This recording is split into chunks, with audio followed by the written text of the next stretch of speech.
And we are live. Welcome to another episode of Business Focus Live with me, John, where we talk about business related topics as well as news from here and around the world. If you're new to this channel, don't forget to subscribe and let's get started.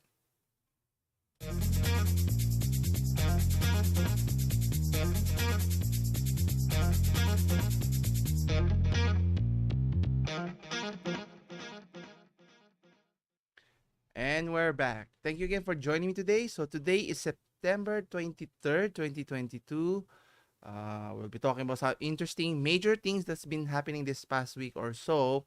None more so than our first topic, which is Grand Theft Auto, or the upcoming Grand Theft Auto 6 had a major leakage in terms of a hacker was able to gain access in terms of information that the company is developing. Obviously, still developing the final product of the GTA 6, which is highly anticipated and has been a successful, popular franchise from Rockstar here.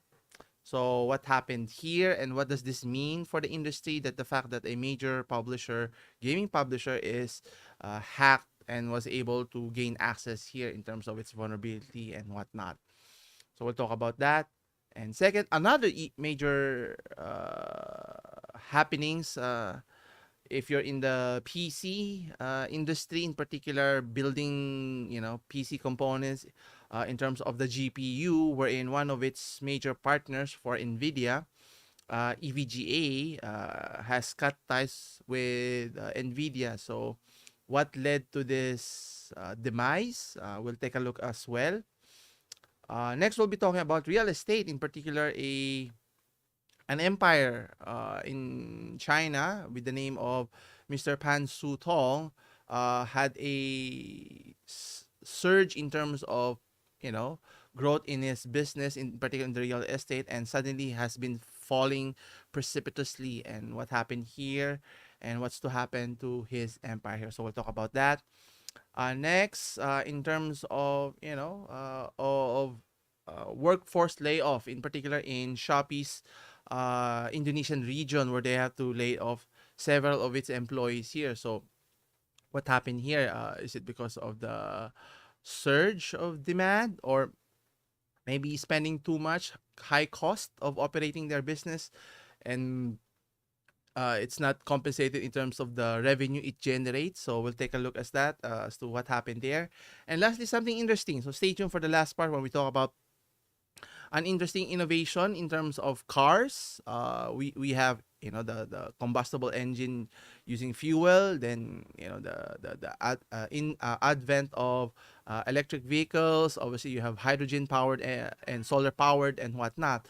But there's a new technology, not necessarily new, but the incorporation of it in a vehicle is very interesting. The maglev technology, or using magnets for levitation. Now, that's commonly popular in high speed rail systems, particularly in Japan, if you're familiar. But for car, is it ready for mass consumption, or in terms of its adoption? We'll take a look as well here. Anyway, so let's get started. So as mentioned, the first topic we'll be talking about in terms of the recent hack that occurred with Rockstar, in particular with their GTA 6 gameplay footage, in terms of its location and who are its main protagonists in this iteration. Now, obviously, initially there were doubts as to the validity of the leak that occurred, but as the leaker presented more information, actual coding or source code for the gameplay, and a lot of people were curious how was that access there. So we'll take a closer look here. So according to PCGamer.com, or like is it? There you go. It mentions that a huge GTA 6 leak includes gameplay footage of robbery, so meaning maybe a gameplay as aspect. Actually, I haven't seen it, but it says what it is. In terms of the location, so what's interesting, they're going back to Vice City, to where the sequel of GTA Vice City was really popular. I mean, I played it way back, but they're going to expand the location there per se. And then there are now two protagonists here, and a male and female character here, a, a akin to Bonnie and Clyde montage of sorts. So it's interesting what they're offering here. So it's not the typical male protagonist in previous iterations, or several male protagonists in the last GTA 5. So it mentions here way back in September 19 that a user on the GTA forums called TipoTuber Hacker posted 90 videos, so pretty significant, from a test build of Grand Theft Auto 6. So running GTA 5 and 6 source codes and assets. So it provided screenshots, clips from these videos have gone around on YouTube and Twitter, Reddit, and practically everywhere where you could post it. And obviously that's a pretty significant leak that any company doesn't want to happen, because obviously that's their proprietary data and information. And question here is, how was the information leaked? Why is it that the assets in this case was not protected here? So it puts into question in terms of the security of many companies, and we've discussed this in the past. Obviously, it's not just in the gaming industry, but other industries, especially in the finance, tech business, that hackers has been growing steadily in terms of its rampant attacks on different companies. And we've also discussed that obviously it's lucrative to target big multinational companies, because if you hostage their data, then they're willing to pay top dollar for the recovery of their data. And even more so, the attacks on even small businesses. So imagine the vulnerability of those companies. Is it neglect? Are they not prepared? Or it's a combination of both? So it's kind of concerning, and if you think about it. Now, obviously, early on, the company Rockstar didn't confirm those videos, but later on mentioned that an unauthorized third party illegally accessed and downloaded confidential information from our systems, including early development footage for the next Grand Theft Auto, which is pretty concerning. I mean, did they have sufficient security to protect themselves, or was there negligence on their part that led to a hack on their system here? So obviously, you don't want things like this to happen, but obviously you learn from this experience and better protect yourselves. And obviously this goes beyond to just the to Rockstar's incident here. And what's been happening, obviously, with the leaker sharing this information to social media all around the world, the company, in this case, the publisher Take-Two, has been using copyright rules to take down videos, which is their right. But obviously, once the information has already been uploaded, it's hard to remove them. And obviously, if people are interested, which I haven't tried looking for it, is once it's uploaded in the internet, it's pretty difficult to remove them.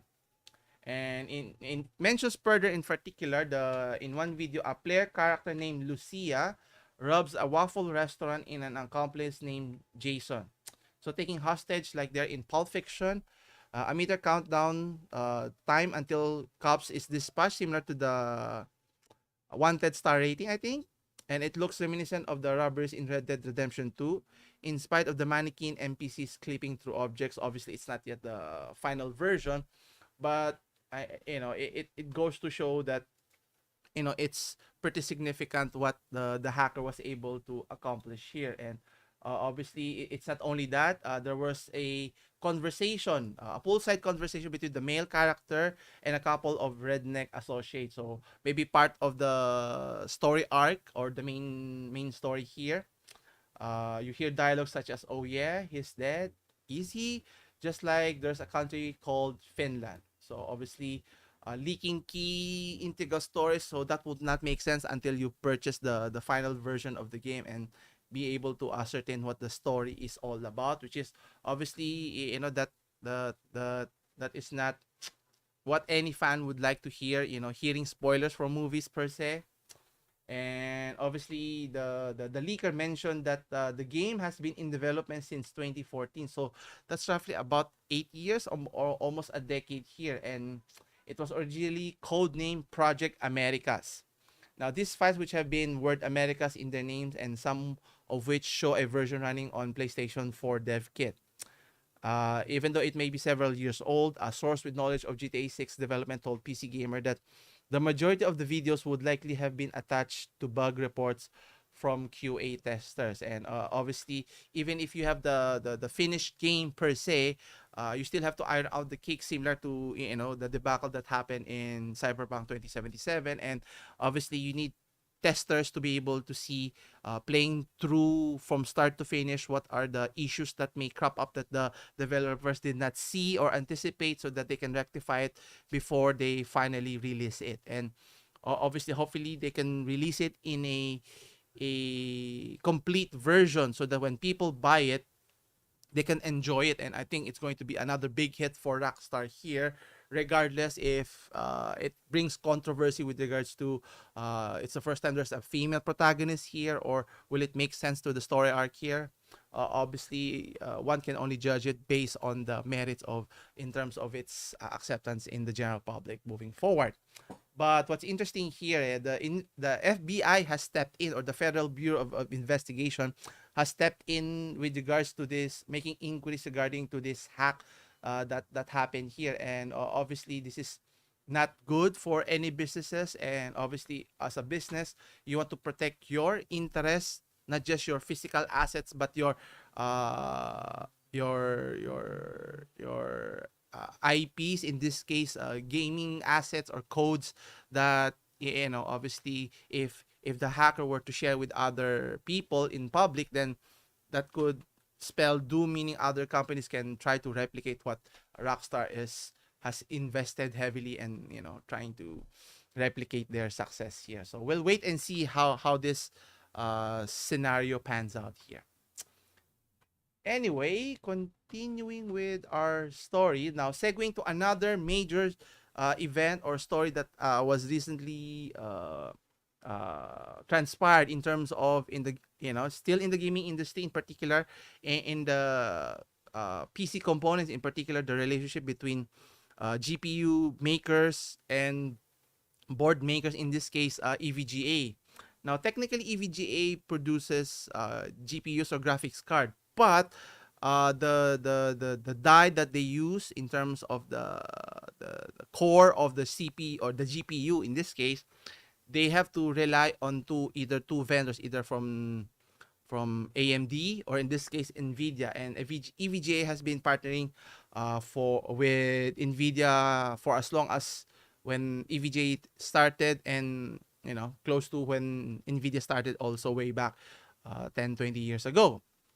Now, what's interesting is what happened here that necessitate a what do you call this, the break off of their partnership. Now, is it because EVGA didn't deem their relationship uh, not fair, or is it because of something else? So now, according to the article here at techspot.com, it mentions here that EVGA's low profit margins may have been partially self-inflicted, and could have caused the demise of their partnership with Nvidia. So let's take a closer look here. Now, EVGA, now I haven't used their products per se, but EVGA is a popular AIB manufacturer, as mentioned here. And they've been, tremendous to their customers in terms of taking care of warranties, or extending warranties at that, if they have a faulty product here. But obviously, going too much on the side on the consumer, and not focusing on their business end, meaning, are they generating substantial revenue to support the business, is as important as well. And in this case, technically EVGA is somewhat in the middle here. They're not necessarily the primary builders of the GPU from start to finish. They only produce the other parts after what Nvidia has created in terms of the CPU in itself. And what's interesting here is, from what I understand, the relationship here, obviously, EVGA builds or makes the final GPU, but they have very little to marginal profits there, and obviously the bulk of it is tied up to the Nvidia's main manufacturing. Now, it was mentioned in this article that the relationship or EVGA stated that the relationship was considered abusive, according and accused Nvidia of having a severe lack of communication when it came to pricing for graphics. Now, obviously, Nvidia it has been secretive in terms of when it releases their products, whether it's the 30 series now, the recent launch of the 40 series of GPUs. They want to keep the information close to their vest so that not any leaks would be shared with the general public. And sad to say that their partners in this case, whether it's EVGA, Asus, or even MSI or Gigabyte, they have to carry the burden in terms of pricing. They have very little wiggle room, so to speak. The fact that they have to sell those products, they have to produce certain number of units, and to be able to sell all of them at profit is a difficult task in itself. Anyway, it goes on to say that the lack of communication reportedly resulted in EVGA having significantly reduced profit margins, especially following the recent price cuts over high-end Ampere graphics card. And obviously, with the incoming slew of new GPUs, the 40 series as mentioned, obviously you want to sell them at a premium price and you want to cut down on the price, and that will severely hamper those retailers, or in this case, vendors, from selling those expensive RTX 3080 and 3090 series as well. And it was mentioned that the fact that they're selling those at a discount, at a loss, is very telling here. Now, there was a report, according to Igor's Lab, claiming that EVGA's issues with profits may have been somewhat self-inflicted. They mentioned that EVGA operates typically differently compared to other AIBs like Asus and Gigabyte, as mentioned, because they outsourced the circuit boards, coolers to third party, meaning obviously the cost of producing a particular product, in this case a GPU, tends to increase. And not only that, the profit margins for EVGA is only around 5% as opposed to 10% compared to competitors. Yes, obviously, if the cost is high, your margin is low, so it eats up on the net profit that you can gain for each unit that you're selling here. And that's never a good recipe for any business model here. Even though, they make tremendous reliable products and it's very popular. And what's interesting, I've been watching Jay's Two Cents, which is a big fan of EVGA and who has been sharing his experience with the company, and special interviewing the CEO of that company. And sometimes it is what it is. That's part of doing business, and you have to make difficult decisions in terms of what is the best decision for the company, whether to shift to another product line, which obviously EVGA produces other products other than GPU, but they're more known for that production as well. So, or whether to sell off the company or stay on and continue the good fight here. So, obviously, it's an interesting here. And another issue that could have brought up is the generosity that the company provides in terms of its longer warranty.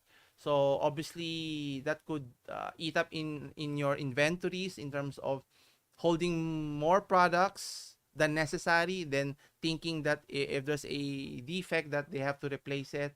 And so offering a step up program, meaning allowing consumer to upgrade their GPU should their current card be rendered obsolete, so they can buy the better one, the newer release here. So again, there could be a lot of factors, meaning all of it could be true, but the end of the day here is what's going to happen to EVGA here. And is there going to be a ripple effect in terms of the industry? Now, obviously, EVGA is just one player alone, but at the end of the day, if one player leaves the industry, there's going to be a ripple effect that could benefit the other companies, whether it's Asus or Gigabyte and so forth.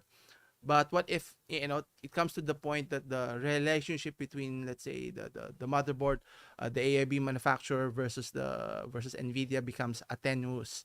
So what will happen there? And obviously, monopoly of any industry, of any product, is never good for the consumer here, because there's no incentive for the company to continue to innovate. And and you'll be stuck in this quandary that they're offering mediocre products, but they're asking you to pay top dollars here. So it's kind of difficult here. So we'll wait and see how this pans out, and what's EVGA going to do in the future. So I'll keep you updated on that part. Anyway, continuing with our story. Yes. So next we will be talking about the real estate business. Now, obviously with the pandemic, real estate, demand has grind to a halt or slowly, and those who have taken advantage of the real estate boom before the pandemic has reaped the benefits, and none more so than billionaire Pan Sutong in China. But what's interesting here is focusing on one particular segment or your business focusing primarily on real estate, obviously with the recent memory of the financial crisis that happened in the United States, the real estate, you know, crisis that happened, could have detrimental effects to any companies or businesses that focus primarily on one particular industry. None more so than the story here with Mr. Pan Su Tong. So, according to Forbes.com, the billionaire from billionaire will soon become a bankrupt person in terms of its value of his real estate empire here. So for those who are not familiar, Pan Sutong is one of the biggest real estate businesses in China here, and let's take a look in his story and what happened here to some success to its failure, which is what he's encountering right now. Anyway, so the 59-year-old property mogul has amassed more than $12 billion of fortune and has a palatial mansion in Hong Kong, virtually next door to the wealthiest person, which is Li Ka-shing. And he has owned several properties, vineyards, horse breeding, and whatnot. Obviously, that's the benefit of one of the being the richest persons in the world. But how was he able to do that?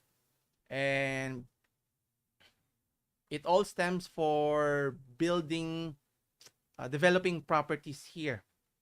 What's interesting here is he never finished his high school, but Mr. Pan was able to manage to build his golden group into a sprawling conglomerate spanning consumer electronics, winemaking, financial service, and most importantly, property. And he has invested heavily in that. And obviously, in the initial part of his success, he came in at the right time. But deciding to focus on certain provinces in China did not turn out the way he planned. So we'll take a closer look on this one. Anyway, the master plan was to build metropolitan sprawling mini city in Tianjin, and thinking that Tianjin would be the next, Beijing, or for a port of about 40 million people, southeast of Beijing, and he invested heavily there by building 12 tower blocks, 33 mansions, and the tallest skyscrapers in China. So, did he invest appropriately? Well, things now are unraveling under a mountain of debt. Obviously, the pet project that he has largely ground to a halt, where creditors are seeking the liquidation of his companies in both Hong Kong and the Bermuda as well. So meaning the bet that the real estate property will grow significantly, not just in Beijing but in other parts of China, in particular in Tianjin, has already faltered here. So meaning the once opulent houses that you own, I think his net worth has already declined significantly. So his liabilities already reached to 8 billion Hong Kong dollars, or approximately 1 billion US dollars. Anyway, so it mentions here uh,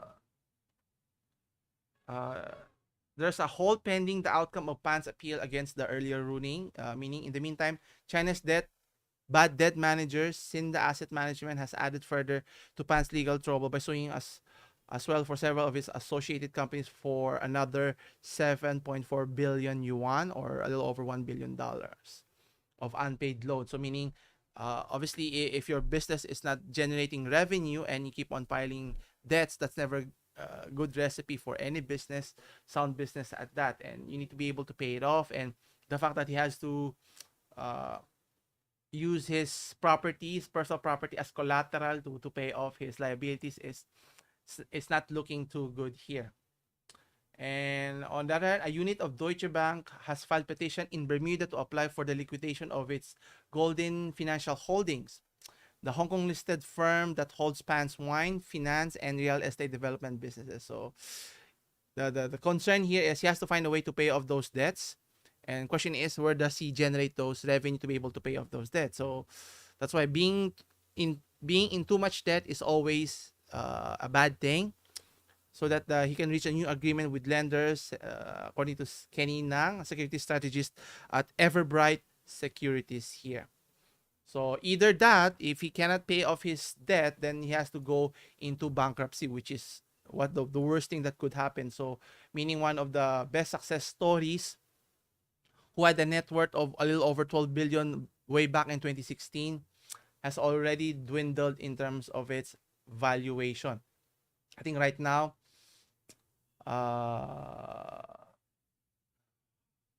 it's already dipped. Where was it? There you go.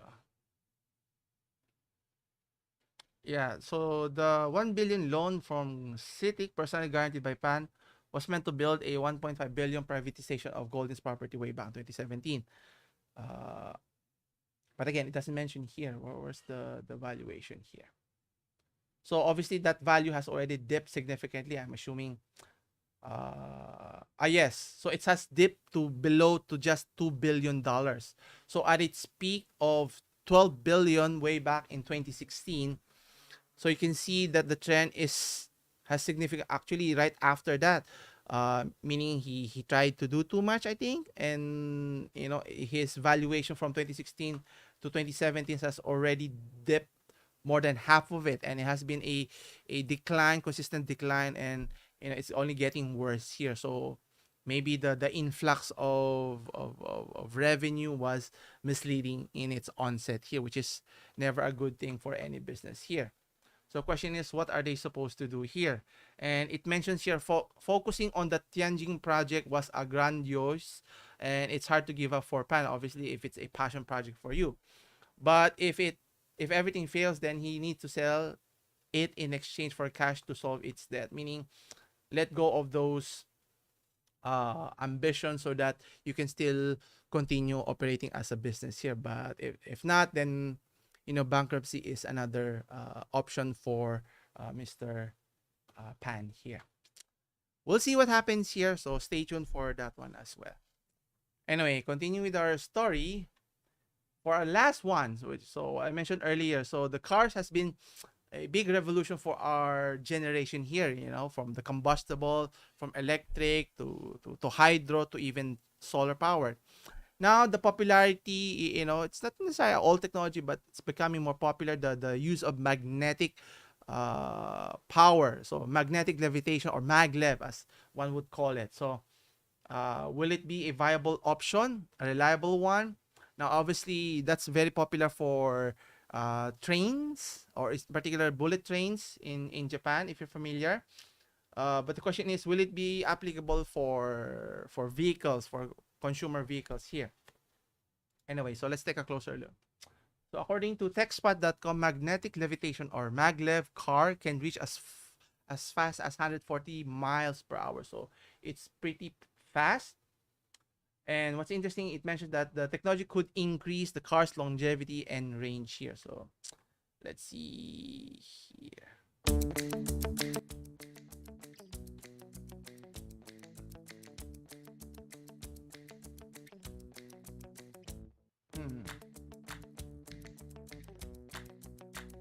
It's pretty interesting, the technology that it uses. So the magnetic levitation, or maglev, is a method through which a vehicle is suspended in the air by using magnetic force to counter gravitational force. But the problem here is how smooth the ride is going to be if you're going to be jumping up and down here. So it looks like it's hopping around, but we'll see.